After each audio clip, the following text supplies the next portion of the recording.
সন্তান ও স্বজনের খোঁজে পুরান ঢাকার আদালত চত্বরে ভিড় করছেন শত শত মানুষ। গ্রেফতার অভিযান নিয়ে পুলিশের বিরুদ্ধে গুরুতর অভিযোগ তুলেছেন অনেকে।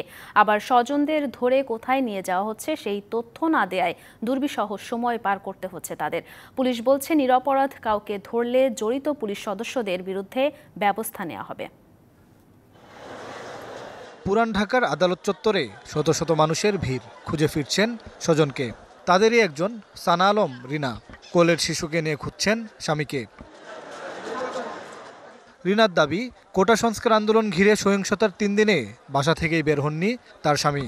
তারপরও শনিবার তাকে ধরে নিয়ে যায় পুলিশ। কিন্তু আমার হাজব্যান্ড কোনো ইনভলভ ছিল না। চাইলে সিসি ক্যামেরা দিয়ে চেক করতে পারেন যে উনি কোথায় ছিলেন, কোন দিন কত তারিখে কোথায় ছিলেন, অফিসে ছিলেন নাকি ছিলেন না, ওটা চেক করতে পারেন। কিন্তু তারপরে আমরা অনেক বলেছি, কিন্তু তারা নিয়ে চলে আসছে, বলতেছে এটা বিরুদ্ধে মামলা হয়েছে। আদালতের গারদখানার সামনে জটলা বেঁধেই আছে। পুলিশ সদস্যদের সঙ্গে কথা বলে স্বজন আছে কিনা নিশ্চিত হতে চাইছেন তারা। ও বাসা ছিল রাত্রে 11টা সাড়ে 11টার দিকে বলে নিয়ে গেছে। তা আমি ইয়ার পর দিন খবর আছি।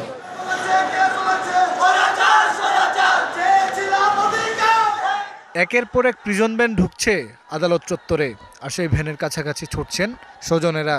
লক্ষ্য একটাই, যদি প্রিয়জনের খোঁজ পাওয়া যায়।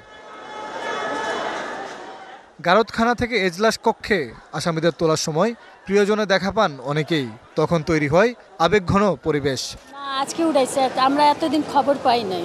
আইনজীবী বলে এখন যে পর্যন্ত এই গ্যাঞ্জাম আছে, এখন কিছু বলা যাবে।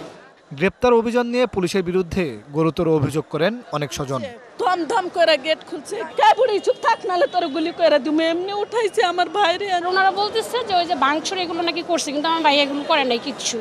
পুলিশ বলছে, নিরপরাধ কাউকে গ্রেপ্তার করা হলে জড়িত পুলিশ সদস্যদের বিরুদ্ধে ব্যবস্থা নেওয়া হবে। একেবারে সাধারণ শিক্ষার্থী সহ কোনো সাধারণ মানুষ, নিরপরাধ মানুষ যারা এই ধরনের নাশকতার সঙ্গে কোনো ধরনের সম্পৃক্ততা নেই, তাদেরকে বিন্দু পরিমাণ যেন কোনো ধরনের হয়রানি করার কোনো সুযোগ নেই। পুলিশ কমিশনার স্যারের স্পষ্ট নির্দেশনা রয়েছে। কোটা আন্দোলন ঘিরে হামলা, ভাঙচুর, অগ্নিসংযোগে জড়িতদের কেউই রেহাই পাবে না বলে জানিয়েছে পুলিশ। মোহন ইসলাম, ডিবিসি নিউজ, ঢাকা।